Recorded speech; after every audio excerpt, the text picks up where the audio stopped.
Welcome to another episode of the No Labels, No Limits podcast. I'm your host, Sarah Box, and I'm thrilled to have you here with us today. Now, before we dive into this episode, I want to take just a moment to share something special. As many of you already know, I like to ask our guests what they've learned from a previous podcast guest. And for me, it's incredible to hear their insights and how they've applied those lessons to their lives and work. I do that also because I want the previous guests to know that their story has resonated with somebody, because often we try to help people in the world, or we're interviewed or things happen, and we just never know who may or may not be touched by it. So we've gone back through many of those comments, and we're including them in today's podcast specific to this guest. I call them the golden nuggets, and you'll be surprised to learn what has stood out to others from this episode, and I hope that it will inspire you, or maybe let you hear something a little bit differently than you would if you were just casually listening to the episode. So it's a reminder from me to you that your message and your story matters also, and you just never know who or when it will resonate and help somebody you'd likely never have met. With that, we'll get going, and after the episode, we'd love to hear from you. Share your thoughts and insights and takeaways from this episode with us. Enjoy the listen.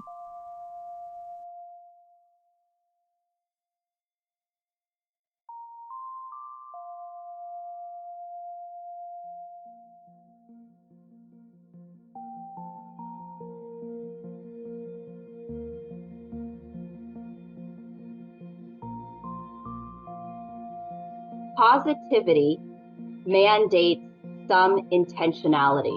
Two things really struck me was what she shared about restorative rest. Because too often we are unintentional, or we don't even think about what we do. It's just a response. And someone said, could you explain rest? What do you mean by rest? Dr. Heather Penny. Dr. Heather Penny on episode 314 was incredible. So easy to put ourselves on autopilot that we forget. We just run through the motions. Just rest and enjoy. So the restorative rest, it hit home for me because, I'm human too. But when she spoke about intentionality, I love that because we have to be. It's a muscle. You get going and just taking those moments to restore and come back even more charged and motivated and clear. And we need to be intentional. We need to be aware. Then she talks about spiraling up instead of spiraling down. Her words, her journey spoke to me. So thank you. Hey there, No Labels, No Limits podcast listeners. Welcome back. I'm Sarah Box. Who am I? I'm Sarah Box. I'm your host of the No Labels, No Limits podcast, where we're on a mission to help individuals, teams, and organizations to think outside the box, move beyond limiting beliefs and labels, and create profound impact in the world for the lives of others. And we do this by sharing accomplished and inspiring guests who have challenged their own limiting labels and beliefs to pursue and accomplish personal and professional goals. And today's guest is no exception to that. We were halfway through an interview, just catching up and meeting each other. But today I'm excited to introduce you, though, to our special guest, Dr. Heather Penny, who I will henceforth call Heather, and to bring you into the conversation we were having and will continue having about empowering others and the world of confidence. So did you know that close to 80% of women struggle with low confidence or lack of self-esteem? You might not know that because I think as women, we're super good at hiding that kind of thing. You just kind of shoulder and soldier on. But as a renowned leadership coach and trusted advisor, Dr. Penny, Heather, brings valuable insights on developing our confidence in the face of uncertainty and giving ourselves permission to become the people that we are meant to be, which is something I think about all the time.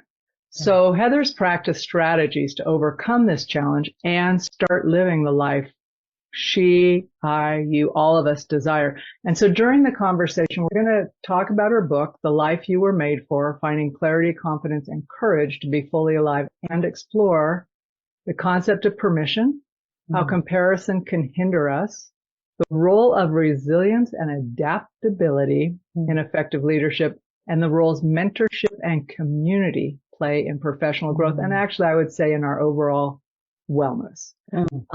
And then how to tame self-doubt and imposter syndrome. I'd like to tell you, as longtime listeners know, that I'm going to go through that in chronological order. It's possible Heather and I will go down a side road and not get to all of it, but that's my intention going into it.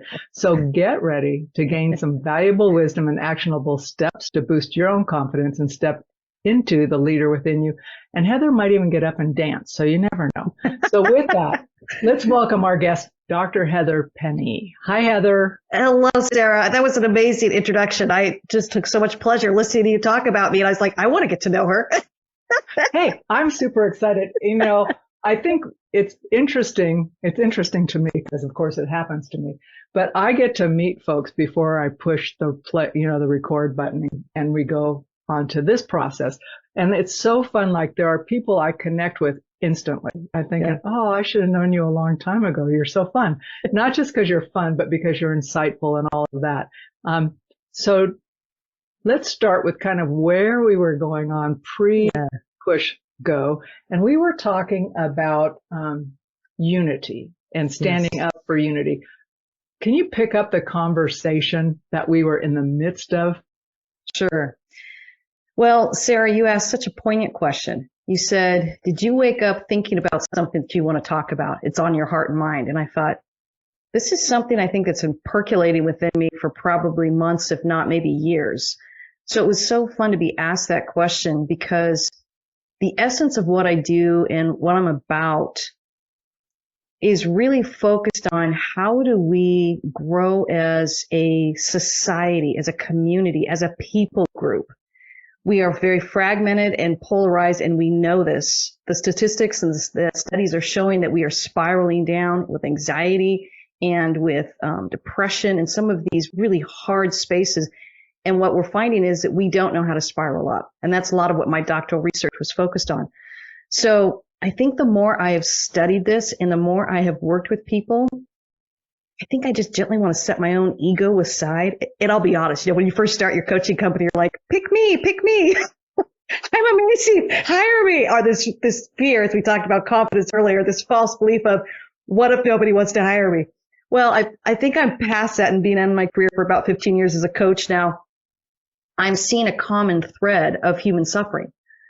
And I want to gently set my ego aside and say, how do I support all the voices out there that are standing for light and love and clarity and confidence and courage, and for some of these big spaces that we don't know how to fill as a society. And it takes, and I think you've heard this, and I think there's a lot of studies that have said this, it takes one, for every positive comment that you say, or I should say, let me put it this way, for every negative comment that is said out there, it takes at least 11 to counteract that. So, and I knew this as an educator and as a teacher when I first started out in my field, I just think about that a lot. And I think, what if we all started banding together more? And for those of us that are trying to address that one comment and bring in 11, Sarah, if you bring in 11, I bring in 11, and we band with other people, bring in 11, I think we can start being a stronger force. But unfortunately, the way the world works is that negativity has a stronger, easier pull, and we don't drift into negativity. We don't drift into positivity. We drift into negativity, and positivity creates, it just mandates some intentionality. So when you asked that question, I thought, well, Sarah, I'm so glad you asked me this, because it is the heartbeat of clarity, confidence, courage, and I want to get into that. But ultimately, my hope is that everybody who's listening here, whether my audience, your audience, or anyone else that may get a hold of this, that they hear Sarah and Heather talking and saying, what can we do to move humanity forward, and how do we align? And part of me doing that was just doing some of my own homework and listening to you and everything that you're about, and listening to your podcast. And I loved it. I'm already a subscriber to it, Sarah, because I thought, how did I not know about her? So I think we're really aligned, and it makes me excited for my audience to hear about what your work is and what you're doing. Well, thanks for that. I feel the same way. And we were laughing before we went live about how this whole, and networking really isn't what it is. It's something different. It's I would say it's heart working. It's like you meet someone and you get what they're about. And really for me, it's almost on a vibe level. Right? I'm thinking, oh yes, I'm a coach and a consultant, but I do go on vibe quite a bit. And I get bids from people to do major construction, like at our house and stuff. My husband goes, the bid was high. I said, they had really good vibe. And he goes, okay, willing to pay more for that? And I said, yeah, because they're going to follow through. They are going to deliver and they're going to make sure we are taken care of, right? Because it's like, there's just something there about someone who goes, that's the difference between, wow, this is a really tough job versus, yeah, we got this. We can do this. We can actually do it like this, right? Whether it's a coach or someone you're working with. And that whole 1 to 11 ratio, man, I feel like I've been upstream on that my whole life. To the fact that people go, well, you're always trying to be optimistic. I'm thinking, okay, but the alternative sucks. Yeah, it really does. It does. And it takes, honestly, there are days you just go, yeah, that's terrible news. And I've had to tell people, don't tell me that stuff. I don't want to know how that happened. I know it happened. I don't need the details, the gory details, because honestly, I'm so sensitive that I can feel it happening. So I'm all about people who are just like, okay, it's real. I'm not about denying what's going on, but also not buying into the Strum and Drung of it. Like, it's like, oh, it's never going to be better again. Because I search out, this is the trick. I search out people who counteract that message every day. I try to find a lesson from someone, whether I know them on another podcast or whatever, and go, okay, what can I learn from them today in a half an hour or something that just shifts my thinking? Yeah. Which brings me back to asking you, talk about the spiral. And I'll remind me when you're done talking about the spiral, I'll share something this gentleman said about a spiral that I thought was super interesting. Right. So when I started doing my doctoral research, I was focusing on career fulfillment and emotional well-being and how we transition. And what we were seeing is that we were losing a tremendous amount of our population when they were transitioning from school to work. Worse, we were seeing a spiraling down of depression and anxiety. And at this point, I was studying a female population, not aware of the fact that it transcended gender later on in my coaching career. And most of my clients now are men even, but this awareness that at the end of every peer review, it said more research is needed. And that made me so sad as a coach, as a mother of 2 kids who are young adults now and transitioning, and my own experience of really struggling and suffering and shifting out of school to work. So when I started doing that research, I thought, I'm going to do it from the positive angle. Typically, a lot of research is negative oriented. I wanted to go ask people, what made you spiral up? So I interviewed people between their 30s and 50s and I asked them to reflect back during that season. And that's where I got a lot of my research for the book. It's how I coach and talk with people. And I put it in 3 easy baskets just to help understand, like clarity, confidence, courage. That way you don't have to read my dissertation. But it's this awareness that there are coping things we can do to spiral up. And here's the really exciting news. Everybody has an abundance of clarity and confidence and courage within them. We just don't know how to access it. And if we're dealing with those 11 negative comments over and over and over, and we're dealing with that on a daily basis, or I should say we're dealing with that one negative comment, we need 11 to counteract it, but we only have 1 or 2 coming in at a time. You can see that our spiraling down is not catching up with our ability to spiral up. So part of what I like to do is say it's within you internally. Most people live almost as a victim of, they get handed the amount of clarity, confidence, and courage in their life, or they don't. The exciting news is you actually can cultivate it and foster it. And in the work that I do, I've created a system for how you can do that. And then people begin to feel empowered to spiral up. And I like them to work with people and say, it's not Heather's clarity or confidence or courage. It's not Sarah's clarity, confidence, courage. It's yours. So how do we tap into that? And how do I teach you skills, kind of resiliency skill sets to begin the process of spiraling up so that one day you're not going to need Heather in your corner. You're not going to need a coach in your corner. Or if you do, it's really for a refresher to say, hey, I'm trying to spiral up. Here's what I need help with, this, and this. But my goal is to help give you the skill set to begin to cultivate what lies within you and how to access that and then how to foster it on a daily basis. Well, let's talk about a couple of those. But one of the things that I think was helpful, which I want to just finish the spiral thing. This gentleman, and I'm blanking on his name. I'm sorry, listeners. I wished I could remember off the top of my head. I was just caught up in what he was sharing. And he's the author of the 80-20 principle. So that'll help you right there. But he's done so much more than that. But the conversation was talking about where do you go to reflect, right? And most people go, I get my journal out when I'm stuck and I write. He said, I never do that when I'm stuck. He goes, because all I will write about is being stuck.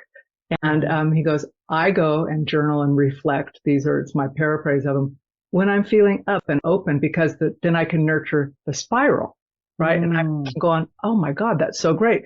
Because I was supposed to be working on that yesterday on Sunday. I thought I'm going to go out and journal on this thing. And I'm thinking, you're not in the headspace to do it. No, just stick it out a little longer. Finally, I went in, nothing happened. I just went, well, it was beautiful outside. Because I wasn't, it's like, what are you going to do? So let's talk about. I can get more concrete for that. Yeah. Yes. Sorry, I didn't interrupt you, Sarah. No, that's exactly what I was hoping you'd say is I can help you with that. I can because, and let me just say this for all our listeners, this is stuff I've tried on myself first. When my career started out in teaching and I got my master's in leadership and started training in teachers in the university level and teaching as a professor there, but I could feel this level of unfulfillment in my life. So I resigned from that and I could feel that deep down sense of I'm made for more, but I just don't know what it is. So that was in that kind of intense stage. I began to realize, boy, do I need clarity. Boy, do I need clarity. So I knew what I needed. I just didn't know how to access that. What I began to realize is clarity comes from rest and asking good questions. So once I stopped the spiraling down because I was interviewing, I was like, I don't want that job. I don't want that job. Well, and I ended up hiring a coach. I didn't even know what coaching was. I ended up hiring a coach to help me transition through this. And he began to ask me good questions. Because when you're interviewing and you're not getting it straight and you're feeling confused with life, what's our go-to question is, what's wrong with me? When he began to help me shift the question of what's right with me, it helped me start to go, well, I don't think I'm made for this. I don't think I'm made for this. I don't think I'm made for this. Oh, I think I can check that off and stop interviewing at these type of organizations, right? I get interviewed at these type of organizations going, well, maybe this one I'll feel better about because something's wrong with me. And I think once I gave myself that permission, and I will be honest with my listeners here, is I did need some guidance. I'll put three things out there that helped me begin the spiral up and help me access my clarity. I'd love to start with clarity. So it was resting, pulling back. I just started saying no to a lot of things. I really started asking good questions and recognizing the questions that were harming me and keeping me stuck. And then I hired a coach that helped me engage with that, because if I could do it on my own, I would. And I just want to give this as a lifeline to people going, if you can get there faster with the guide, please do it. For me, I was able to get there so much faster. No shame, no humiliation. I want you to say, oh my goodness, I need a good guide. And when I began to realize I get a good guide in this life, for whenever I'm transitioning, it helped me step into that conversation and believe in who I was and what I was about. Going back to your question, I'm sorry, I'm kind of digressing, but I want to say this. You are talking the way my brain thinks, so I'm okay, right. Good. Don't even worry about it. Okay. I wanted to give a really practical example because I love what your friend, the no name that we don't know yet, but maybe you can get in the show notes later. But when he said the idea of spiraling up and journaling about something that is positive, I would say that's about 30% there. The other 2/3 has to do with confidence and courage. And I did it just this morning. I call it 3C journaling. And it's actually on I think I wrote about it, a blog on my website. And I also just recently did a interview with someone who does 3C journaling on my podcast.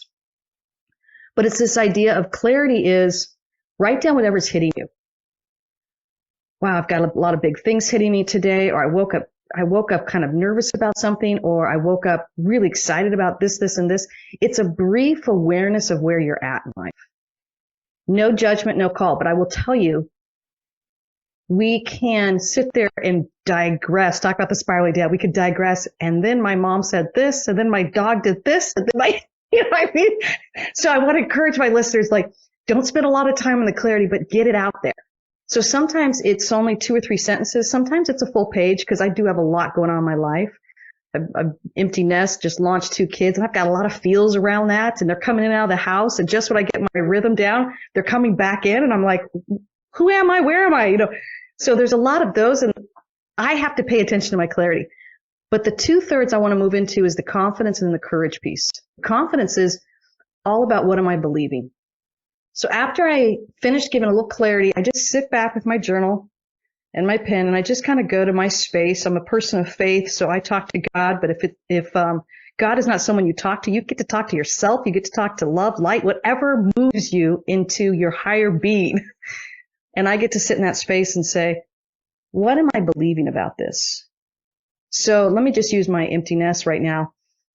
All these emotional roller coasters, for any of those who are just moving into empty nest, I have an 18 or 20-year-old, and I had a 20-year-old who was back in the house for a week, and I have another one who's back in the house for 2 months. I love them here, and then I'm confused why I don't love them here. And I feel guilty about that. So I just had to write that down. And then what am I believing? This is the confidence piece. And so I write that question, what am I believing? So I kind of go to this space, and I'm like, what am I believing about this? That I can't adjust and adapt to this. That's my false belief. So I will look at that and I go, is this limiting me and holding me back? Yeah, it is. My true belief, then I go, what's my true belief, Heath? And I'll say, my true belief is that life brings so many seasons of change, and I'm equipped to engage with each one. And so then it's just like 2 sentences, a false belief and a true belief. And I sit into that and I lean into that where I go, this is my true belief. Again, being a person of faith, I encourage people to anchor it into something. Being a person of faith, I'll anchor it in a Bible verse. If you're not a person of faith too, bring it into a song or a poem or anything that kind of transcends you and inspires you. Then we move into that last third, which is the courage piece. And this is where you take that leap of faith. It's all about action. So based on my clarity today and my confidence, which is what I'm believing, I'm moving into my courage space. What do I want to do about this? I think I want to have a conversation with my husband about boundaries in our home. I think I want to have a conversation with my son and take him to dinner and just enjoy hearing about what he's doing in college. I think I want to spend time with my daughter and take her paddleboarding. I mean, these are literally things I did the last couple of days. I think I'm going to cancel this appointment because she surprised me and came home, and she's more important than this appointment. And I know I'm going to disappoint this person, and I hate disappointing people, but this is where I'm at in life. My season of life is not real consistent, and I'm going to go with it. I'm going to embrace it. And if people are struggling with that, I get to own it and apologize, but I don't get to take full responsibility for the fact that I can't live the life I want with an 18-year-old and a 20-year-old coming in and out of the house. So these are then things you can see where the clarity, confidence, and courage moves me through it. I can do this now, and most of my clients, they'll do it in 5 or 10 minutes. I also want to say those seasons when you're going through a hard space or a hard time, it may take you an hour, hour and a half, and that's good too. But now you're equipped with a tool for how to get into that head space and that heart space to go after your clarity, to go after your confidence, and then go after your courage. That was a lot, Sarah. No, I love it. I do. And what's so funny to me is like I have a older business card, but on the back it just says clarity. Clarity. I have 3 things. Clarity in this case when I'm working with clients, clarity, strategy, and accountability. But without the clarity, we spin. Yes. We just spin. So we either spin in the false stories, right? Yeah. The false labels, the false beliefs, it's just all that stuff. And then it is a downward direction, right? Yep. So I love that. And I really like those journaling prompts and the fact that it's succinct, unless you have a day where it's not. But it just takes that it takes the imaginary mind and says, whoa, slow it down, slow the roll. The other thing that I love that you said is that you decided at this point, not this today point, but that you needed to step back, slow down a little bit, right? To regain your own clarity, get a coach. And I think folks, and I know I just did a short YouTube on this on my site last week before, but about that whole thing about waiting too long, right? And we are very close to things like, I'm really good at strategy. I know what needs to happen. If you're my client, I can help you through it, right? But when we are so close to it, right? We overthink it and we make it harder than it needs to be. And then we have those dang open loops out there like, I'll get it done. I'll get it done. None of that is necessary. right? It's Exactly. It's, oh, I should be able to do this, or I can't afford a coach. I'm thinking you don't have to have a big, you just need someone to help you go, come on back, let's go. Yeah. And I never understood that. Like people said, a Yeah. good coach has a coach. I'm thinking, okay, it's whether you're a coach or not, having a coach or Yeah. someone who can give you that unbiased, I'm in your corner. I'm not trying to make you be anything other than who you really are at your core. What a gift to give yourself. It really is, Sarah. And for those of you who are debating this, I want to say find a coach that makes you feel good about who you are and the potential you hold, and does not hold accountability through shame, but holds it through a positive forward movement and a belief in who you are.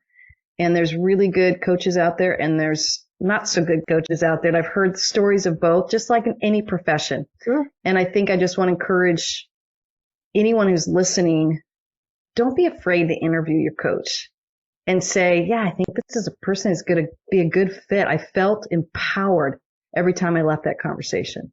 Yep. And I do that with new clients. It's like, you know what? I know you think this is a good idea, but what if I'm not a good fit for you? Right. And if I'm not, I know people I can recommend you to. I'm not shy about saying, you know, I actually think so-and-so might be a better fit, you know, if you want me to connect you kind of thing.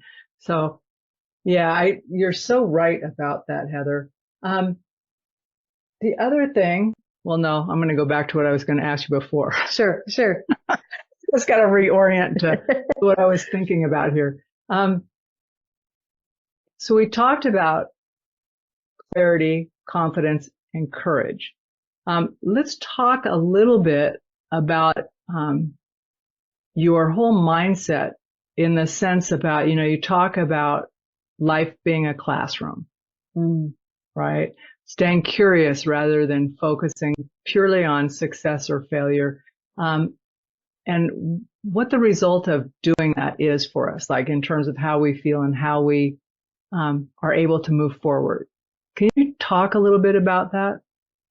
Yeah, of course, in my, the start of my profession as a teacher, I just think it was so invaluable of what I learned that carries me over as a coach, but really as a human being in her midlife, is that I got an understanding of how humans learn and grow.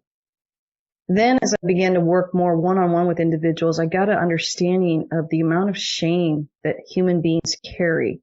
Particularly, I work with very high-level, high-achieving people who want to change the world and are appalled at the fact that they're not every day, you know, and I think their standards are even unrealistic, and that's gently what I have to say. I'm wondering if we're expecting too much of ourselves here.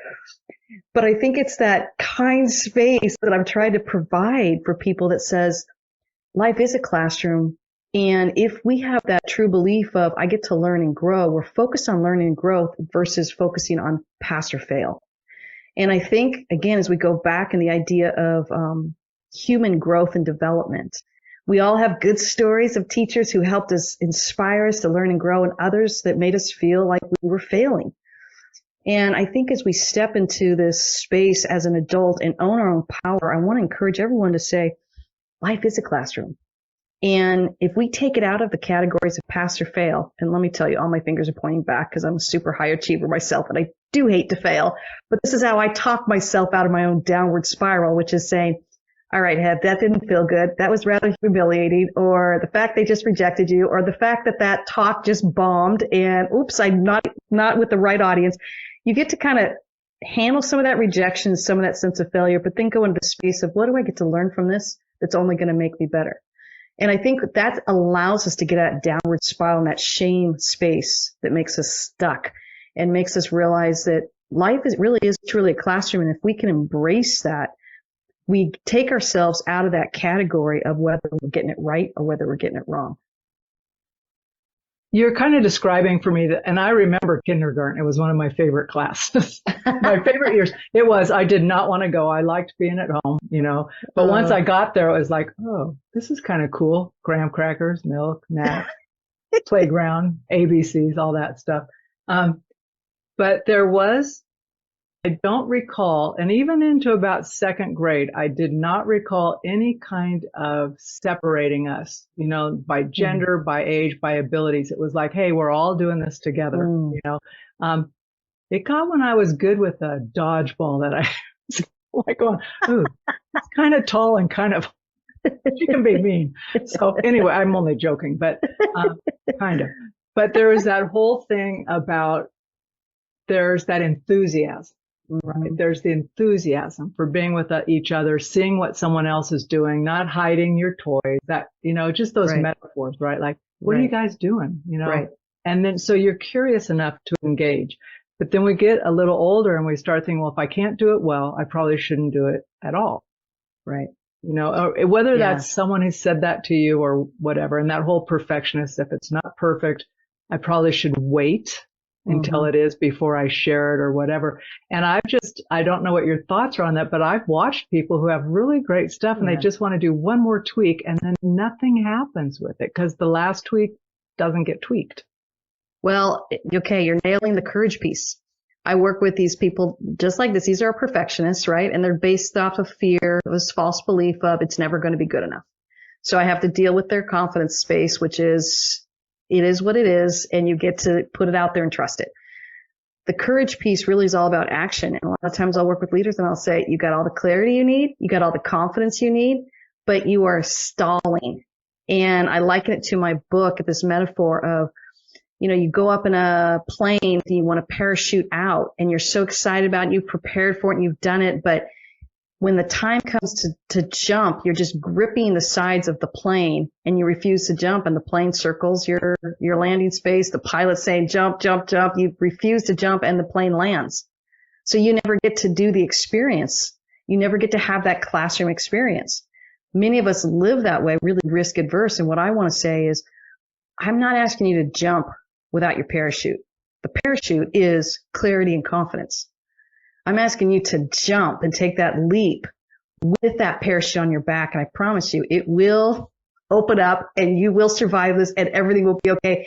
More importantly, you're going to feel so empowered that you'll be able to do the next jump and the next 20 jumps. And then you'll be able to do much more in your life because you started with that first one jump.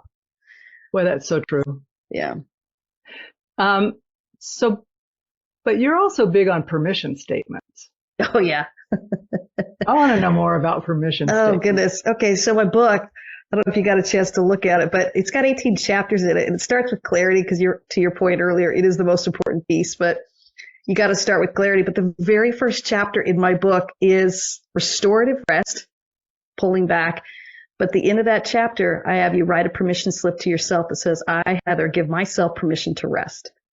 And I make you sign it on that first chapter because I'm like, I don't care how much I talk about in this book. If you don't give yourself the permission to rest and you're just roaring through this book to have finished it and read it, you're not going to get what you need from it.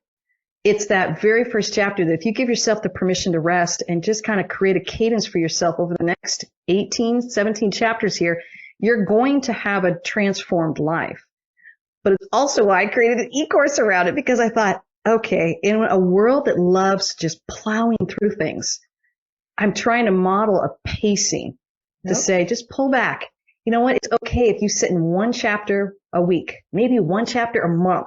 We're all going to be okay. You chew on it as long as you need, but don't keep picking up other things. Don't keep getting distracted by other things. Commit to one thing to help you start beginning that growth process and create a resiliency skill set to begin the spiraling up. So slight tangent, okay. But about rest. So one of the other side things I do, and I don't pretend I'm a doctor or anything, but I am like a big reader and researcher. So you tell me you've got a challenge in your life, whether I'm ever going to talk to you about it or not, I'm going, I want to find out what's going on around that, right? So I listen to a lot of health podcasts and doctors and that, but lately not everything, that's not a true statement, but especially around the autoimmune diseases and things that can be monitored. I mean, we each have things we can do to help mitigate or prevent, right? Whether we choose to because they're not so easy in some cases or we just want what we want. But rest and the damage that does physically to us Yeah. is the lack of it, right? And this one doctor, he said, if you could only do one thing, you got to start getting good rest. I don't mean just be in bed longer, but good rest. And then he went on to talk about, like less, do less, slow down, right? We're not made to be in this constant hyper thing, and then all the endocrine system, which I love that stuff. I don't go to the podcast, but I love it. I would do a little bit of everything. I would. I told my husband, I said, man, it would be so great to be. He goes, when are you going to fit that in? I said, I'm not going to go to school for that, but I would love to. You don't need to. Just keep researching. Yeah. Well, it makes me a better patient. Yeah. When I see my doctor, he says, well, I don't know if we need that. I said, but I really think, what about this? And he looks at me and goes, I'll order it. We're going to have a similar conversation in the week or two coming up because I've done more research. But at any rate, so when we think about rest, I love that you have that in that first part, right? Because if we're not slowing down and we don't take the time, how do we ever set ourselves up for the one thing? And you also talk about cutting back on how much we're doing, right? You said focus on one thing. Right. Well, in my book, I talk about it. I don't mean to keep referencing my book. I just want to say in my work, do it because it helps me stay focused. All right, good. Okay, good. In my book, then, I took all my years of coaching and tried to put it in 6 different chapters for clarity, 6 for confidence, 6 for courage, and how I coach my clients. But the reason I started with chapter 1 with restorative rest, and I use this term, I've kind of coined this term, restorative rest, and I use the rest and restorative is all capped. So it looks like restorative rest. And I'm trying to emphasize restorative rest is mind, body, heart, spirit. And I talk about this in my book too, I was at a keynote speech and there was about 250 in the room, and literally this woman raised her hand and said, what do you mean by rest? And I've never been interrupted in a keynote. I was like shocked, and then I was like, well, now I'm so curious. I'm going to interrupt myself and say, question. Please, why are you raising your hand? I'd love to know. But it was so significant for me, and that's when it hit me. And this was early on in my career as a coach. I glossed over it of just the importance of rest.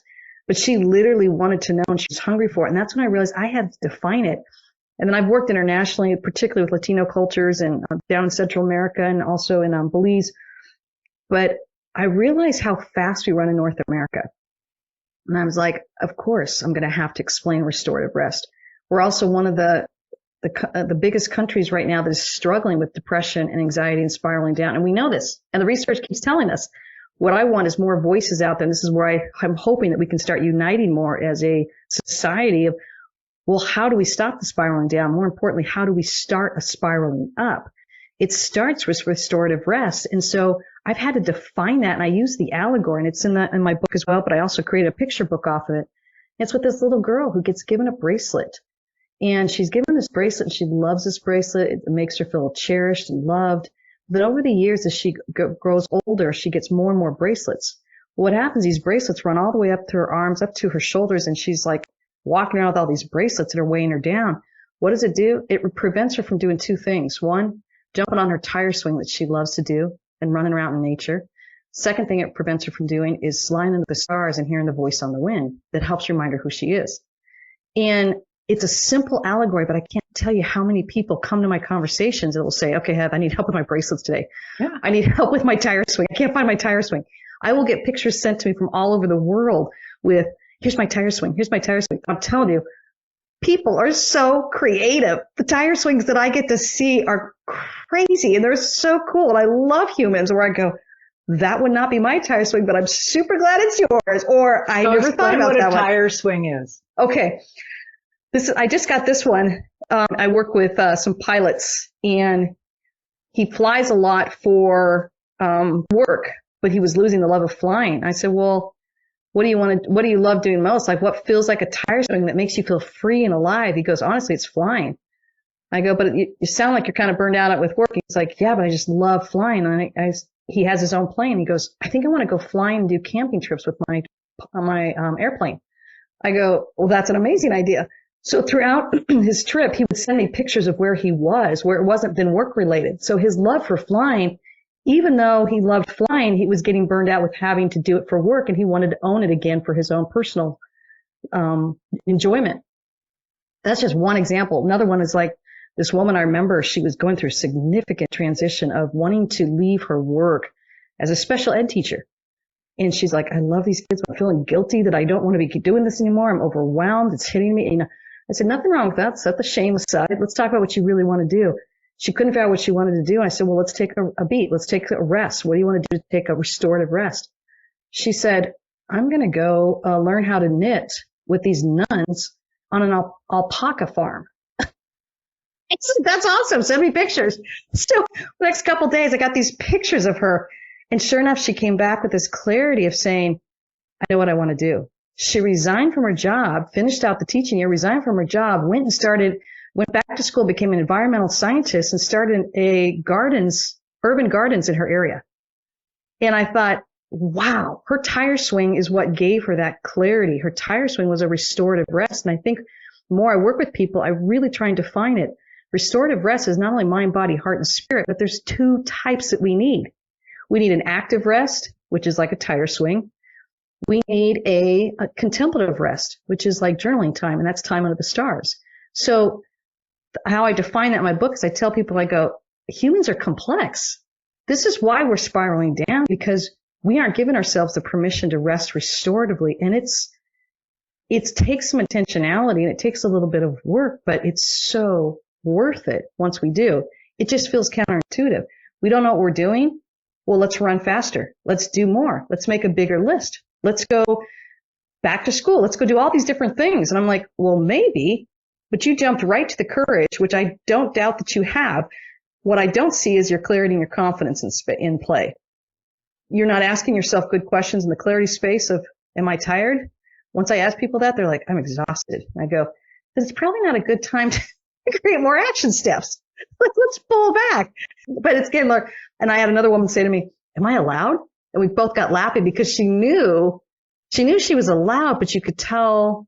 But that's such a serious question. Yes. No one had ever told her that. Yeah. There's the intellect. We know we're allowed, right? Because there's enough people like us out there saying it's okay to take a step back, take a beat. Life is, as you know it, is not going to stop. But there's the other part that says, what happens if I do? Yeah. Right. Will I, whoever I am or have been, will I no longer be useful? Will I no longer be significant? And what if, when I take a step back, I can't step up again? Right. Right. I mean, those are, I know they were for me at one time and for other people I've coached and worked with. Those are like on what if this happens? And I'm thinking, well, here's the deal.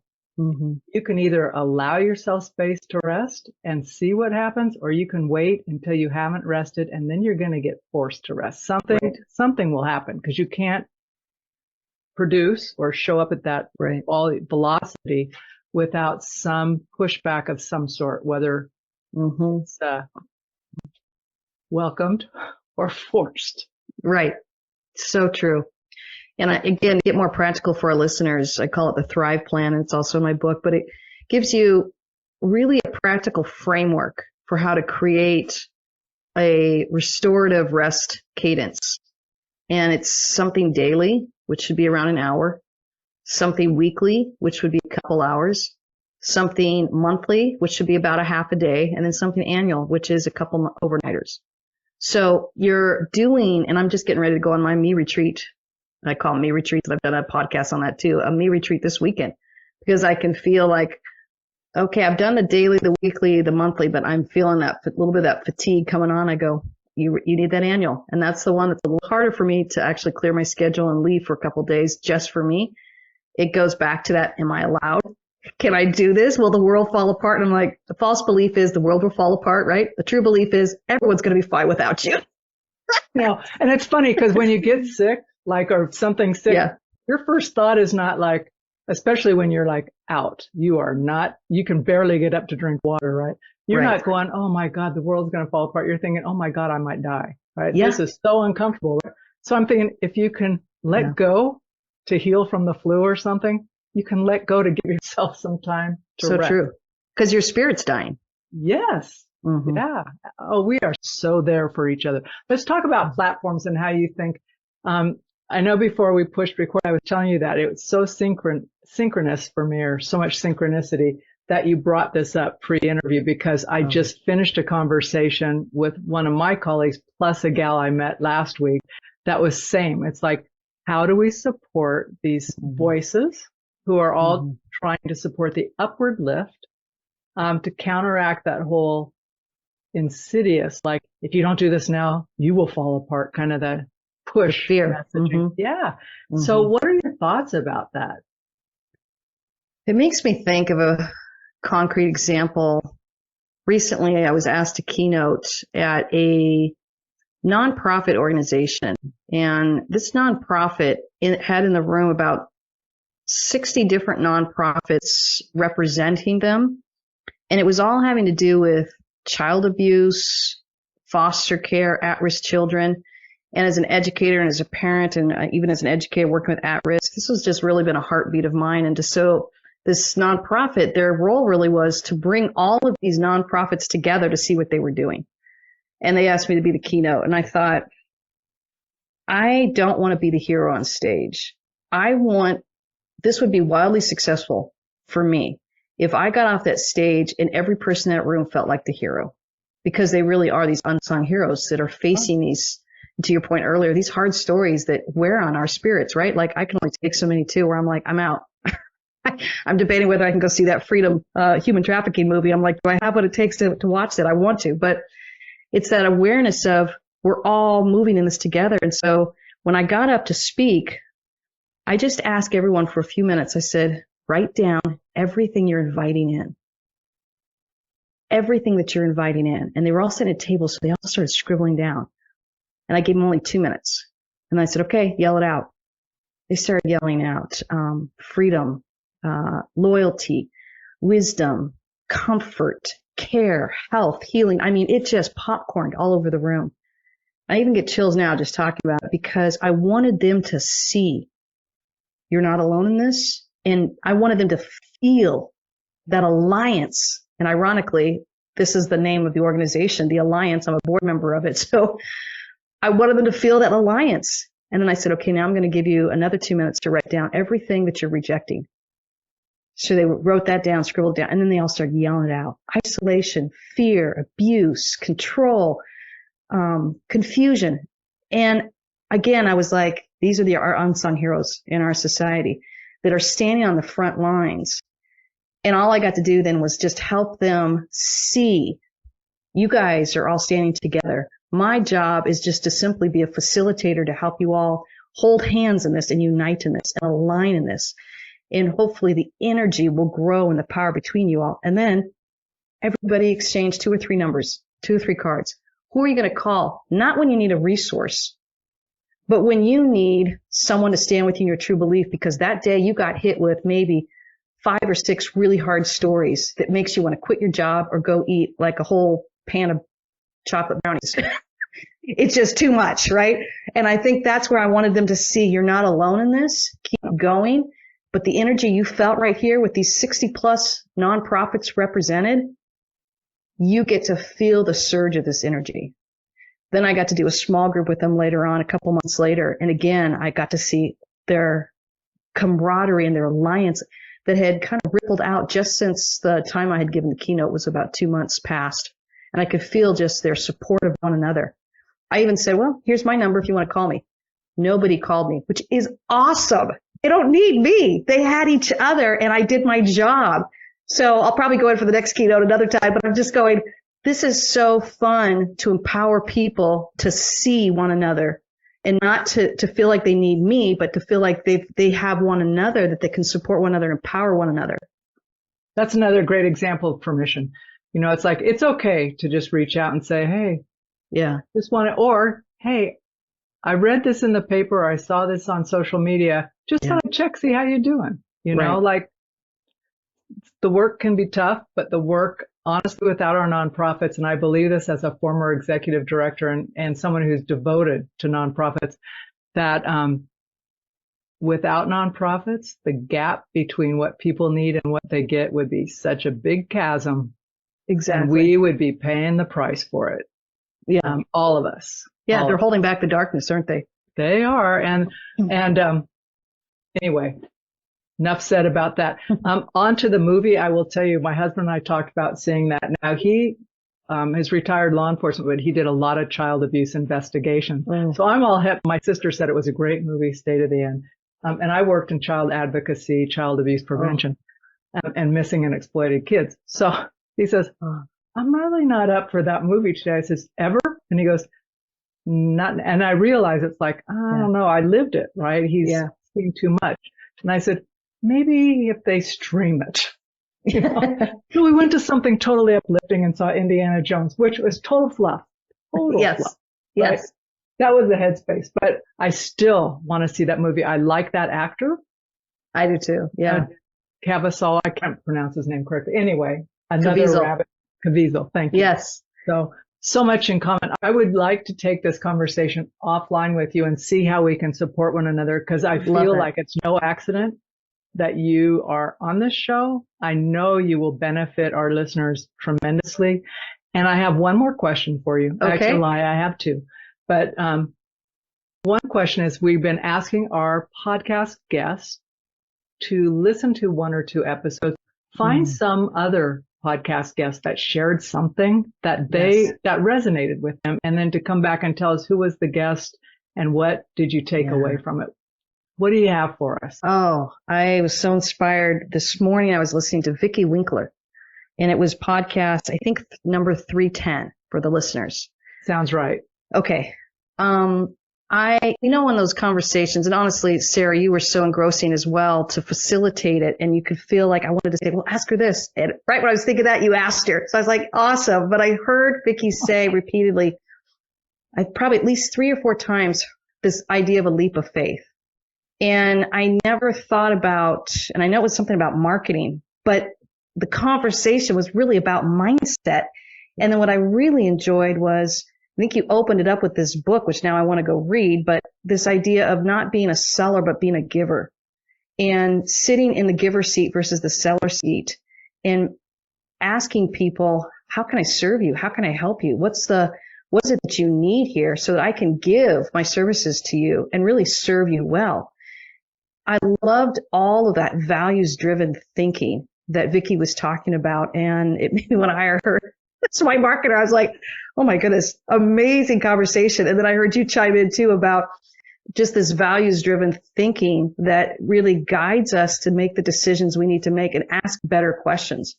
And I think one of the questions you said was something like, well, what will it cost me if I don't say yes to this, or if I don't say no to this? And that gets us out of that stuck place that says, I got to do this to people please, or I got to stay in motion, or I got to be like a hamster on a wheel. I got to go, go, go, go. You're kind of stopping it. And it kind of goes along this idea of restorative rest. You're stopping it and saying, I'm going to ask a better question. Yeah. I'm going to stop this and say, is this the right fit for me? Is this the right timing for me? Am I a good fit for this client or this company?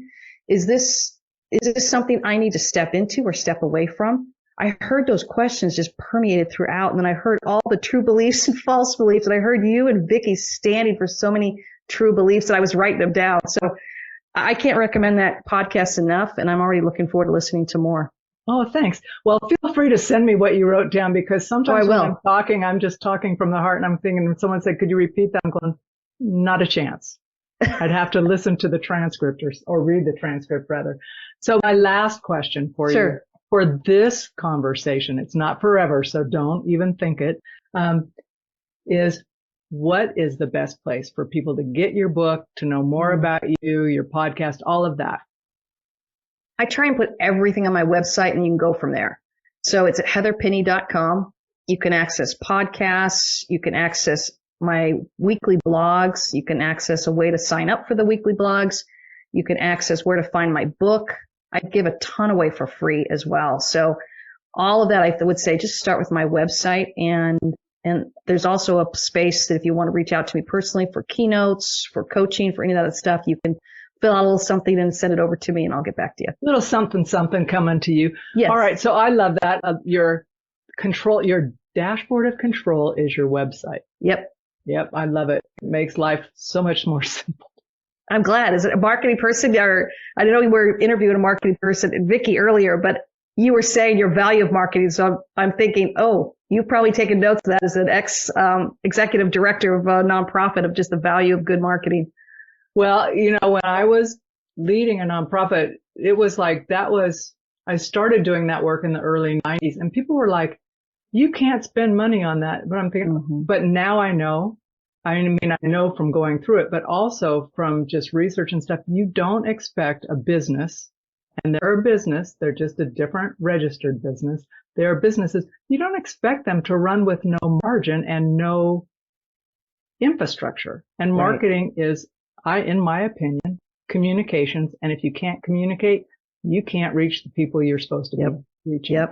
So rah, rah, rah, that's my little soapbox on marketing.